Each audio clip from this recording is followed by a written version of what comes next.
The child couldn't have been more than 6 years old, standing frozen on the paved path with tears streaming down her face. But it wasn't just the crying that made Thandiwe stop. It was the clothes. A tiny, perfectly tailored dark blue suit and tie that marked the girl as business royalty in a world of casual joggers. Hundreds of people streamed past her, checking their smartwatches and phones, blindly ignoring the heartbreak in the middle of the walkway. It was city life at its coldest, a sharp contrast to the community-driven warmth Thandiwe had grown up with in Durban. Here in New York, privacy was the ultimate religion, and ignoring the distress of others was a practiced sacrament. But Thandiwe Khumalo had never been good at minding her own business when a child was in distress. The philosophy of Ubuntu, that a person is a person through other people, was woven into her DNA, unable to be severed by geography. She adjusted her heavy tote bag, her long individual braids falling over the shoulder of her brown-ribbed shirt as she knelt on the hard pavement to level herself with the girl. Up close, the child's distress was even more palpable. She was trembling, her small hands clenched into white-knuckled fists at her sides. "Hey, little one," Thandiwe said gently in English, her voice warm and melodic. "Are you lost?"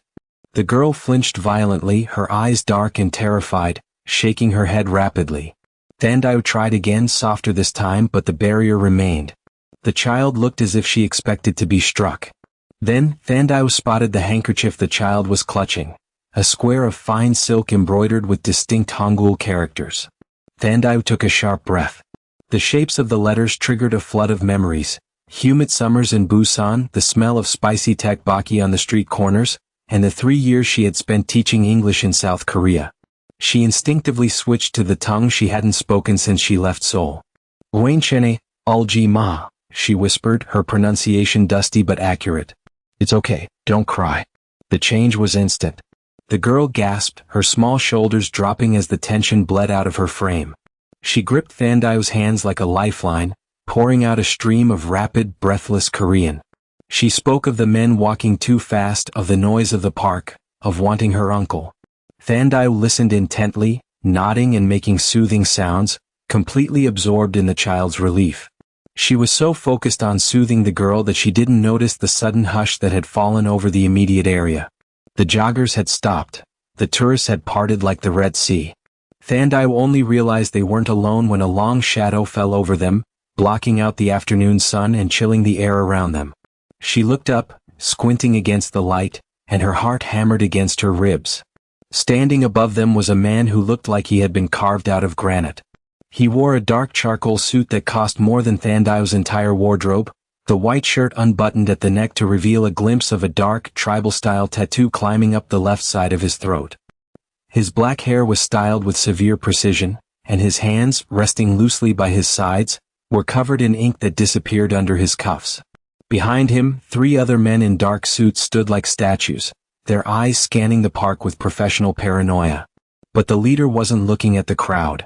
He was staring at Thandiwe with an expression of intense, paralyzed shock. His dark eyes were wide, darting between his weeping niece and the black woman kneeling on the pavement holding her hands. He had heard the words. He had heard the perfect intonation of his own language coming from someone he clearly hadn't expected to understand a syllable. The silence stretched, thick and dangerous. Finally, his voice rumbled out, deep and commanding, cutting through the park noise. "Negusio? Who are you?" Before we find out who that little girl really is and why the entire park froze at the sight of her uncle, hit that like button if you believe that kindness is a language everyone speaks, even when the odds are stacked against them. Make sure to subscribe so you never miss a moment of this cross-cultural collision. Also, let us know in the comments where in the world you are watching from today. Now let the romance begin. Thandiwe's heart stopped. She looked up into the eyes of the man towering over her, and for a moment the sounds of Central Park, the distant sirens, the chatter of tourists, the rustle of leaves, ceased to exist. There was only the overwhelming pressure of his presence. He wasn't just intimidating, he was lethal. Thandiwe had lived in Johannesburg. She knew how to spot trouble. But this wasn't the erratic danger of a street mugger. This was the cold, calculated danger of a predator who owned the jungle. The tattoo on his neck, a jagged, stylized dragon tail that disappeared beneath his collar, pulsed as a muscle in his jaw ticked. "Negusio," he repeated, the Korean word for, "Who are you?" landing like a gavel strike. Thandiwe slowly stood up, keeping one hand protectively on the girl's shoulder. The child, Haun, immediately let go of Thandiwe and bolted toward the man, burying her face in his expensive trousers. He didn't look down. His gaze remained locked on Thandiwe, dissecting her. I am just a passerby, Thandiwe stammered in English, deciding it was safer to retreat to the neutral ground of the local language. She was crying. No one stopped. The man's eyes narrowed. He stepped closer, invading her personal space. The scent of him washed over her, expensive leather, sandalwood, and the faint, metallic tang of ozone. "You speak our language," he said, his English heavily accented but grammatically perfect. It wasn't a question, it was an accusation. "I lived in Busan for 3 years. Teaching." Thandiwe's hands were trembling, and she clasped them together to hide the fear. "I saw the hangul on her handkerchief. I just wanted to help." The man glanced down at Haun, who was now clutching his hand, silent again but no longer shaking. When he looked back at Thandiwe, the shock had faded, replaced by a calculating, icy curiosity that was infinitely more terrifying. He looked at her braids, her worn jeans, her defiant posture. He looked at her like she was a puzzle piece that didn't fit in the box. "Busan," he echoed, the word rolling off his tongue. He didn't signal his men. He didn't pull a weapon. He just stared at her for 5 long seconds, his eyes memorizing every contour of her face, every bead in her hair. It felt like he was stealing her soul. "Go," the leader finally said, his voice low. He placed a hand on his niece's head, a protective, possessive gesture. "Before I decide to ask more questions." It was a dismissal and it was a mercy. Thandiwe didn't wait for him to change his mind. She offered a quick, jerky bow, muscle memory betraying her again, and turned on her heel. She forced herself to walk, not run, until she was around the bend of the path. Once she was out of sight, she broke into a sprint, her heart pounding a frantic rhythm against her ribs, fleeing the shadow of the man who looked like a king of the underworld. Thandiwe practically fled from Central Park, her lungs burning and her hands still trembling from the residual adrenaline. She navigated the subway transfer to Queens in a daze, every sudden noise making her jump. The anonymity of the city, usually a comfort, now felt dangerously thin. The feeling of eyes on her back was a physical weight, heavy and prickling. It wasn't just paranoia. She saw them. As she exited the subway station near her apartment, a black sedan was idling at the red light. The windows were tinted darker than legal limits allowed. When she turned the corner toward her building, the car turned too. She rushed into the bodega on her block to buy milk, her hands shaking so badly she almost dropped her debit card. In the reflection of the store's security mirror, she saw a man in a sharp dark suit standing across the street, pretending to look at his phone but clearly watching the entrance. He wasn't approaching her, but he wasn't hiding. It was a message: "We see you." Once inside her apartment, Thandiwe threw the deadbolt and slid the chain into place, her breath coming in shallow gasps. She didn't turn on the lights. Instead, she crawled to the window, peering through the slats of her cheap blinds. The sedan was there, parked directly across the street like a silent sentinel. Need nod at her. Who was he? Why did a simple act of kindness warrant this level of surveillance? She pulled open her laptop, the blue light of the screen illuminating her anxious face. She didn't search for tattoos. That was too vague. She closed her eyes, visualizing the handkerchief the girl had held. The embroidery had been intricate. Ka. And below it a smaller character, Geodal. She typed the words into the search bar. Kong family soul Geodal. The results populated instantly, and Thandiwe's blood ran cold. There he was. The granite-faced man from the park. The images showed him stepping out of courtrooms, flanked by lawyers, or attending high-stakes funerals in Seoul. The headlines were carefully worded, dancing around the truth but screaming it in subtext. Kang Suk-jin, CEO of K-Corp Logistics. Rumored ties to the Geodal Syndicate. The silent king of the Korean underworld. He wasn't just a wealthy uncle. He was a warlord in a tailored suit. The articles mentioned a tragedy 2 years ago, a car bombing in Gangnam that killed his brother and sister-in-law, leaving their daughter, Kang Haun, as the sole survivor. Thandiwe covered her mouth with her hand. The little girl in the suit. She wasn't just lost in a park. She was the survivor of a hit. And Thandiwe had just inserted herself into the orbit of the most dangerous man in New York. She shut the laptop with a snap, pushing it away as if it were radioactive. I should call the police, she thought. But the police couldn't help with men who operated above the law. If she called, the sedan outside would know before the dispatcher even picked up. Her phone buzzed on the floorboards, the vibration sounding like a gunshot in the quiet room. Thandiwe stared at it. It was a text message from an unknown number. Her hand shook as she picked it up. You have a gift with my niece. She has not spoken to anyone in 2 years. I require your presence to discuss a matter of employment. A second message followed immediately. Tonight, 8 p.m. A car is already waiting. Thandiwe looked out the window. The black sedan hadn't moved. The rear door was facing her building, a silent invitation that felt entirely like a command. The ride to Midtown was suffocating. The interior of the black sedan smelled of expensive leather and unspoken threats. The driver, a thick-necked man who hadn't said a word, navigated the evening traffic with aggressive precision.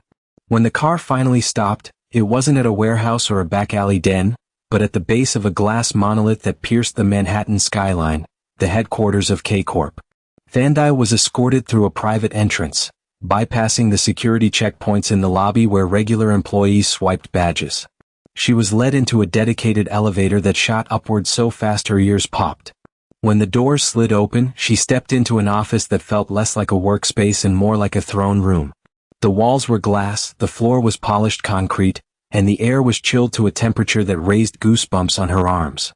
Kang Suk-jin stood by the floor-to-ceiling windows, looking out over the glittering grid of the city. He turned as she entered, his presence sucking the oxygen out of the vast, sterile room. Miss Kumalo, he said.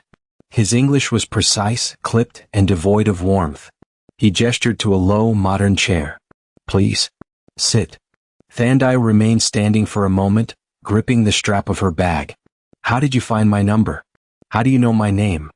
Facial recognition is a useful tool in this city, Suk-jin replied calmly as if discussing the weather.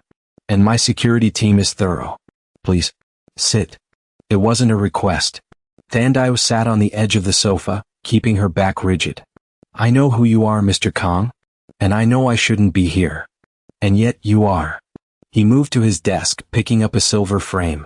He didn't look at it, just held it. My niece Hone. She has lived with me since her parents were killed 2 years ago. He placed the photo down, the sound sharp against the glass surface. In those 2 years she has had the best doctors, the best therapists, and the most expensive tutors money can buy. And in 2 years she has not spoken a single word. Not one. Thandiwe's breath hitched. She thought of the little girl in the suit, the desperate grip on her hands, the flood of words in the park. She spoke to me. Yes, Suk-jin said, his dark eyes locking onto hers with an intensity that made her skin prickle. He walked around the desk, leaning against the front of it, crossing his tattooed arms. She spoke to you. In a language she associates with safety, perhaps. Or maybe you simply possess a warmth the city lacks. The doctors say it is selective mutism triggered by trauma. I say it is a fortress she has built to keep the world out. He paused, studying her. I am a pragmatist, Miss Kumalo.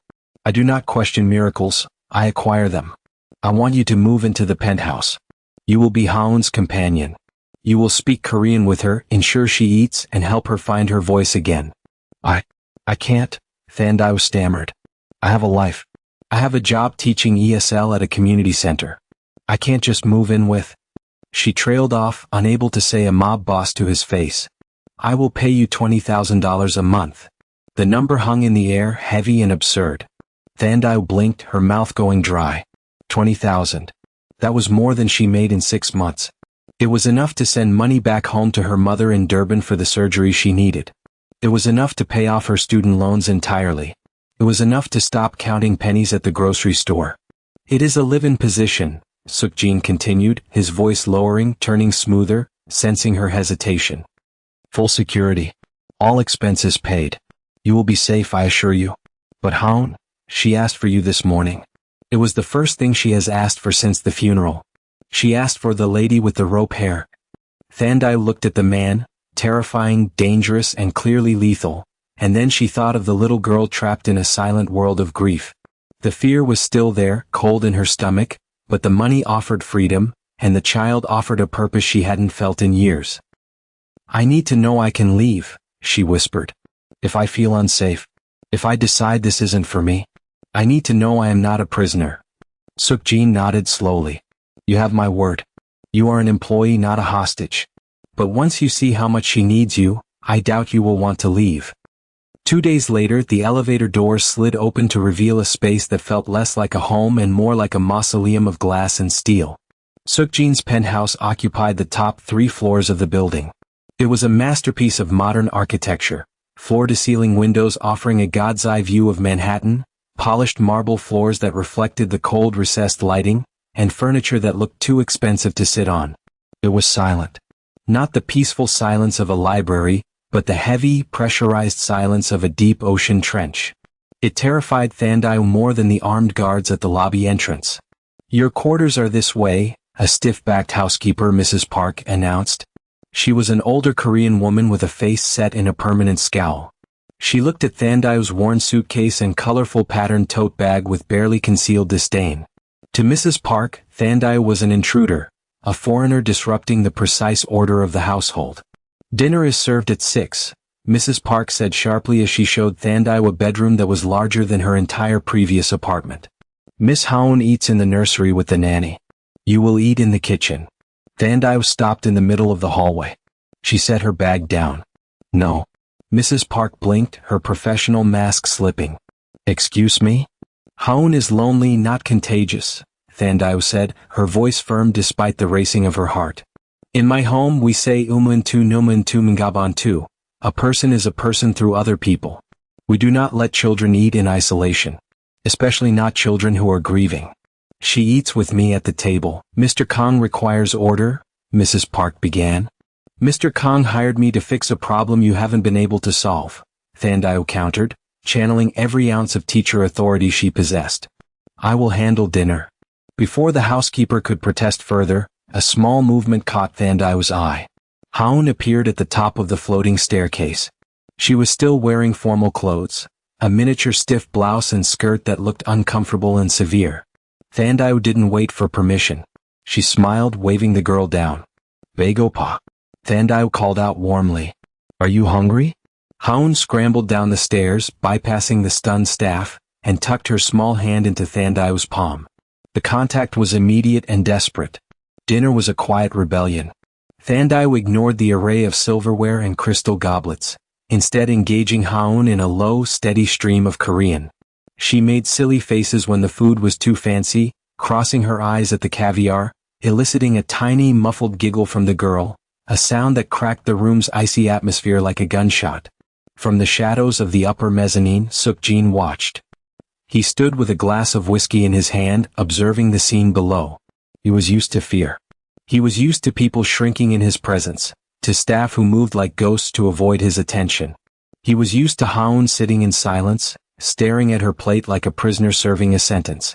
But this woman, this stranger with braids like ropes of obsidian and a voice like warm honey, was utterly unafraid of the rigid order he had built. She wasn't just feeding his niece, she was dismantling the silence he had accepted as permanent. Sukjin leaned closer to the glass railing, captivating by the fire she had brought into his castle of ice. For the first time in 2 years, the penthouse didn't feel like a tomb. It felt like something was living inside it. Insomnia was a frequent visitor in the glass castle. At 2 a.m., the silence of the penthouse was so absolute it felt heavy, pressing against the eardrums. Thandiwe, unable to sleep in the unfamiliar, overly soft bed, padded barefoot across the cold marble in search of water. The city lights below cast long, shifting shadows against the walls, turning the penthouse into a monochrome dreamscape. She thought she was alone until she reached the sunken living area. Kang Sukjin was sitting on the edge of the plush leather sofa, staring out at the skyline. For the first time the armor was gone. His charcoal suit jacket lay discarded on the floor. His white dress shirt was unbuttoned halfway down his chest, the sleeves rolled up to his elbows. Thandiwe froze. Without the suit he was a canvas of violence and history. The tribal ink she had seen on his neck was just the beginning. Intricate, dark patterns swirled down his chest and wrapped entirely around his forearms. There were dragons with eyes that seemed to follow the light, crashing waves, and jagged script that looked less like decoration and more like scars painted in ink. It was a map of his life in the underworld, every promotion, every loss, every kill etched into his skin. He turned, hearing her approach. His hand instinctively moved toward the tumbler of amber liquid on the table, his muscles tensing as if expecting a threat. When he saw it was her, standing in her simple pajamas with her braids loose, he didn't cover up. He just watched her, waiting for the flinch. Waiting for the disgust that usually followed when civilians saw what he really was. But Thandiwe didn't recoil. She took a step closer, her artist's eye drawn to the sheer craftsmanship of the work. "It's her imugi," she said softly, pointing to the serpent coiling around his left wrist. She recognized the lesser dragon from Korean folklore she had learned about from her students in Busan. The serpent waiting to become a full dragon. Sukjin's grip on his glass loosened. "Most people see a monster. You see a legend. An imugi has to endure centuries of hardship to ascend," Thandiwe murmured, looking from the tattoo to his eyes. "Is that how you see yourself? Waiting to ascend?" Sukjin looked at her, surprised by the interpretation. "Or perhaps I am just enduring the hardship," he replied, his voice rough with fatigue. He poured a second measure of whiskey into a clean glass and slid it across the table to her. It was a peace offering. Thandiwe took the glass, the warmth of the expensive alcohol settling her nerves. She took a sip, the burn pleasant in her throat. "In my culture we tell stories through our hair," she said, touching one of her long braids. "It takes hours to do this. You have to sit still, surrender your time, and trust the hands working on you. It is a lesson in patience, an identity. When I wear my hair like this, I carry my mother, my grandmother, my people with me." Sukjin looked at her, then really looked at her. His gaze moved from the intricate weaving of her hair to the openness of her face. "You wear your patience," he murmured, his voice dropping an octave, vibrating in the quiet room. "And I wear my sins." "Maybe they aren't sins," Thandiwe countered, meeting his intense stare over the rim of her glass. "Maybe they are just survival. You survived so Haun could be safe." The air between them shifted, charged with a sudden, electric intimacy.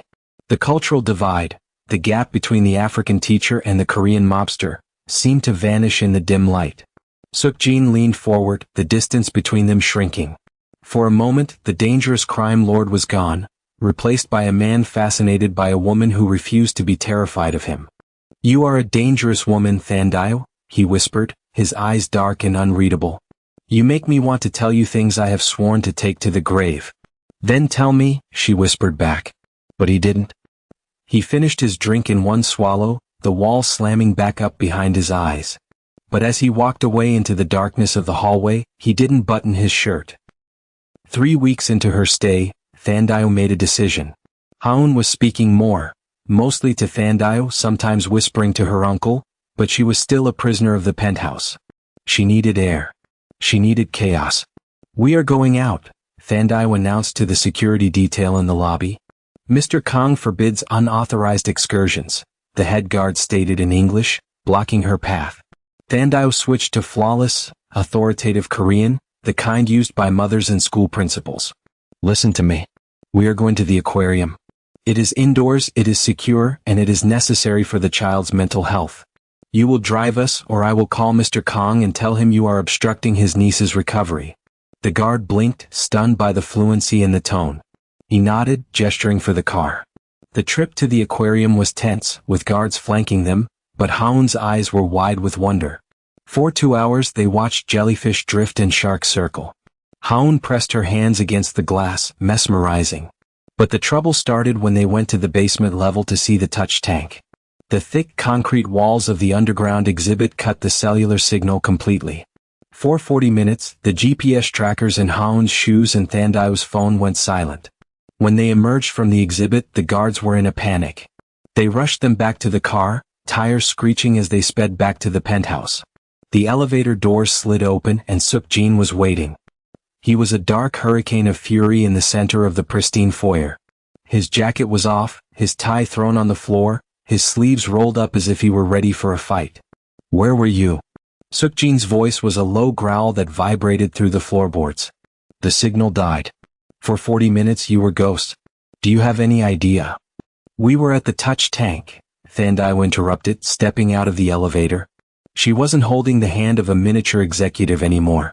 Haun was wearing a bright, cheap pink t-shirt they had bought at the gift shop, and her face was smeared with blue cotton candy. Sukjin stopped mid-shout. He stared at the child. Haun wasn't cowering. She wasn't hiding behind Thandiwe's legs. She was looking up at her uncle with wide sugar-bright eyes. "Uncle," she chirped in Korean. "I touched a starfish. It was slimy." It was a normal, loud, childish sentence. Thandiwe watched as the tension visibly drained from Sukjin's shoulders. His posture slumped, and the fury in his eyes was replaced by a hollow shock. He hadn't heard her speak with that much joy since before the accident. She's talking," he whispered. "She's a child, Sukjin," Thandiwe said softly, walking past the stunned guards. She needed to be messy. She needed to see something other than these glass walls. The signal died because of the concrete basement. "I didn't turn it off." Sukjin looked from the cotton candy-smeared girl to the woman who had orchestrated this miracle. The fierce protectiveness in his gaze shifted targets. It wasn't just for the niece anymore. It was for the woman who had walked through his defenses without tripping a single alarm. He crossed the distance between them in 2 long strides. He meant to scold her about the signal, to remind her of the enemies waiting in the shadows, but when he stopped in front of her, the words died in his throat. "You terrified me," he murmured, but his hand came up, his thumb gently brushing a stray hair from her forehead. Thandiwe's breath hitched. She didn't pull away. She leaned into his touch, her eyes searching his. "I'm sorry," she whispered. "I didn't know the signal would cut." "I thought I lost you," he confessed, the admission raw. "Both of you." The air between them grew heavy, charged with the gravity of 2 planets colliding. Sukjin's gaze dropped to her lips. He could smell the vanilla and the ocean scent of the aquarium on her skin. He leaned in, his hand cupping the back of her neck, his thumb tracing the pulse that hammered there. Thandiwe's eyes fluttered shut. They were inches apart. A breath away. Then the radio on a guard's hip crackled with static. "Sir, perimeter check complete." The sound shattered the spell. Sukjin froze, the reality of who he was, and the danger he carried like a disease, crashing back down on him. He pulled his hand away as if he had been burned, stepping back until the cold distance returned. "Take Haun to get cleaned up," he ordered, his voice rough. He turned his back on her, staring at the closed elevator doors so she wouldn't see the regret burning in his eyes. The peace lasted for 3 days. On the 4th day, Thandiwe had to take Haun to a medical appointment. A specialist in child vocal trauma needed to perform a scan with equipment too large to bring to the penthouse. The security protocol was tight, 2 cars for guards. Thandiwe sat in the back of the second SUV, holding Haun's hand. She glanced in the rearview mirror and frowned. A black SUV was trailing them about 3 cars back. It looked exactly like Sukjin's personal car, but she dismissed the thought. He was in meetings all day. They pulled into the underground parking garage of the medical building. The air was cool and echoed with the hollow sound of tires on concrete.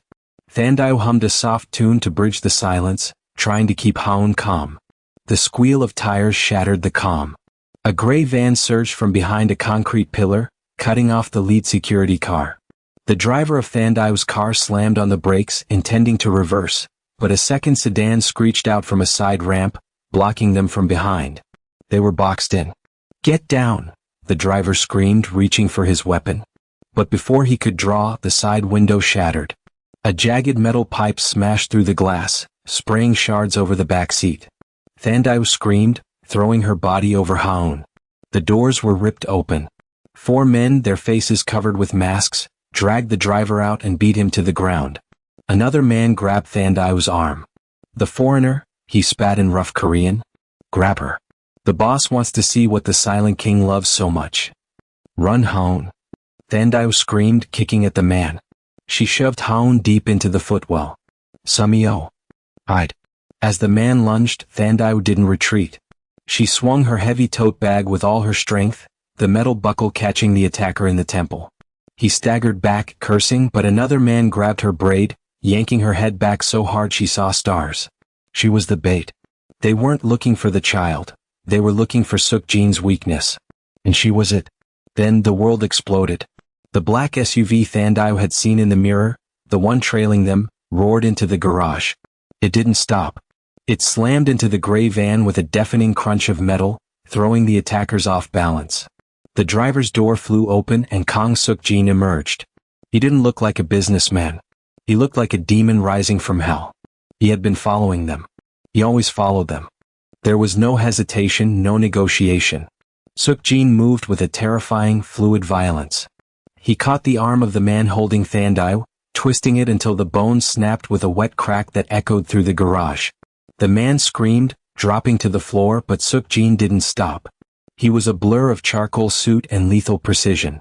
He didn't just disable them, he dismantled them. When the leader tried to swing a pipe, Sukjin ducked, driving his fist into the man's throat, then grabbing his hair and slamming his face into the concrete wall. The sound was sickening, a final meaty thud that ended the fight instantly. Silence rushed back into the garage, heavy and smelling of gasoline and copper. Sukjin stood over the groaning bodies, his chest heaving. His knuckles were split and bloody. He slowly turned to look at Thandiwe. His eyes were void of humanity, completely black and cold, the eyes of the predator she had read about in the police reports. The eyes of the monster everyone warned her about. He wasn't the man who drank wine with her in the moonlight. He was the silent king, and he was covered in the blood of men he had just broken for touching her. Thandiwe pressed her back against the cold concrete, her breath caught in her throat. For the first time she wasn't looking at Sukjin the man. She was looking at Sukjin the killer. The silence in the penthouse was different tonight. It wasn't the empty silence of a glass cage, but the heavy, suffocating silence of a funeral. Thandiwe stood in the guest bathroom, gripping the edge of the sink until her knuckles turned white. Her reflection was pale, her eyes wide and haunted. She leaned over and dry-heaved, her stomach twisting in violent knots.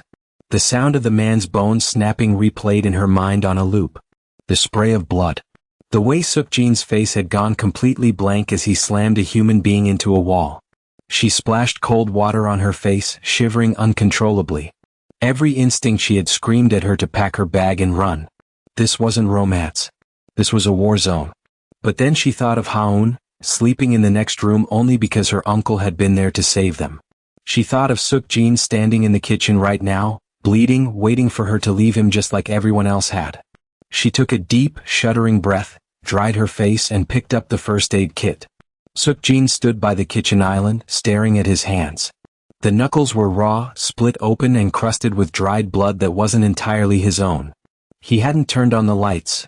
The only illumination came from the city glow filtering through the massive windows. "I have arranged a flight," he said, his voice rough like gravel grinding together. He didn't turn to face her. "Tonight. To Cape Town. You will be compensated for the contract termination." Thandiwe stood in the doorway. Her hands were still trembling slightly, but she forced them to be still. "I didn't ask for a flight," she said quietly. "You saw what happened in that garage." Sukjin finally turned. His face was a mask of cold fury, but beneath it, Thandiwe saw the jagged edges of panic. "You saw what I did. What I am. I am not a man you have late-night wine with, Thandiwe. I am a butcher in a suit." He gestured violently toward the door. "You don't belong in this world. You belong in the sun, somewhere safe. Somewhere where men don't attack you with pipes because of who you work for. Go." Thandiwe walked forward, placing the kit on the counter. She felt the fear, sharp and cold, but she pushed it down. "Sit down, Sukjin." "Did you hear me?" I said. "I heard you," she interrupted, her voice steel wrapped in velvet. She reached out, taking his wrist. His skin was burning hot. "But you are wrong." Sukjin stiffened, trying to pull away, but she held on. She wet a cloth with antiseptic, gently dabbing at the ruin of his knuckles. He hissed, the sound sharp in the quiet room. "I saw what you did," Thandiwe whispered, keeping her eyes on his wounds. "And it scared me. I won't lie. I was in the bathroom just now, shaking because I couldn't get the sound of it out of my head." "Then leave," he pleaded, his voice cracking. "Before it destroys you too." "No." She looked up, meeting his tortured gaze. "It terrified me, but I also saw why you did it. You didn't fight for hate, Sukjin. You fought for us. You fought for love." She wrapped his hand in white gauze, her touch tender and deliberate. "If I leave, I go back to a life that is safe, yes. And empty. I go back to wondering if the little girl in the blue suit is crying alone in her room. I go back to wondering if the man with the dragon tattoos is drinking alone in the dark." She stepped closer, placing her hand on his chest, right over his heart. "Your world scares me, Sukjin. but a world without you in it scares me more. The air left his lungs in a rush. The walls he had built, the granite exterior, the terrifying reputation, the distance, crumbled. He looked at her as if she were a ghost, or a salvation he didn't believe he deserved. "You should run from me," he choked out, his voice breaking. "I am done running." Thandiwe stood on her tiptoes and pressed a soft kiss to his jaw, right over the tribal tattoo. "You are not a monster to me. You are just a man who needs to be healed." Sukjin closed his eyes, a shudder running through his body. He wrapped his uninjured arm around her waist, burying his face in her neck, surrendering to the only peace he had ever known. The war for territory ended quietly as Sukjin promised it would. The Geodal faction didn't just retreat, they evaporated. When the underworld realized that the Silent King had found a queen, and that he was willing to burn the city to ash to protect her, the threats vanished. But the true shift wasn't in the underworld politics, it was in the penthouse. Sukjin made his decree silent but absolute. When Thandiwe walked through the lobby now, the guards didn't just nod. They bowed deep, 90 degrees, acknowledging her not as staff, but as the lady of the house. He had claimed her, not with a ring, though that lay hidden in his desk drawer, waiting for the right moment, but with the terrifying weight of his protection. 3 months later, the sterile glass castle had been invaded by life. On the expansive rooftop terrace, smoke curled into the evening air, carrying a scent that confused the neighbors, a rich, savory collision of worlds. The smell of sesame oil and gochujang mingled with the heavy coriander and clove spices of boerewors sizzling on the grill. "You are turning it too often," Thandiwe laughed, swatting Sukjin's hand away with a pair of tongs. "It's a bray yobo. You have to have patience. Let the fire do the work." Sukjin, standing in dark slacks and a simple t-shirt that exposed the dragons on his arms, looked at the South African sausage with feigned suspicion. He was relaxed, the tension lines around his eyes smoothed away by months of laughter. "It is not efficient cooking, Thandiwe. Galbi is faster." "Fast is not always better," she countered, leaning up to kiss the corner of his mouth. He melted instantly, his arm wrapping around her waist to pull her flush against him, unbothered by the smoke or the presence of his security detail standing by the doors. A squeal of delight cut through the air. Haun dashed across the terrace, chasing a stray ember that drifted on the wind. She wasn't wearing a suit. She was dressed in bright, patterned leggings and a t-shirt that said Ubuntu in bold letters. "Samson." "Thandiwe." Haun called out, her voice clear and bell-bright, the silence of 2 years a distant memory. "Bagopa. I'm hungry." Sukjin looked at his niece, then down at the woman who had resurrected his family. The darkness of his past was still there. He would always be the Silent King, and the shadows would always try to creep back in. But looking at Thandiwe, with her braids catching the gold of the setting sun and her hand resting protectively over his scarred knuckles, he knew the shadows couldn't touch them here. He took the tongs from her, flipping the meat with a resigned smile. "Okay, we do it your way." Thandiwe rested her head on his shoulder, watching Haun dance in the twilight. They were an impossible equation, a crime lord, a teacher, and a broken child. But as the city lights flickered on below them, Thandiwe knew the truth. Blood made you related, but loyalty, fierce, unyielding, and dangerous, made you family. But I have to ask, do you think Thandiwe made the right choice joining the Silent King's world, or should she have taken that flight back to Cape Town? Did she trade her freedom for a golden cage, or did she finally find her family in the penthouse? Let me know your thoughts in the comments below. If this story kept you on the edge of your seat, share it with a friend who loves a gritty mafia romance with heart. Until next time.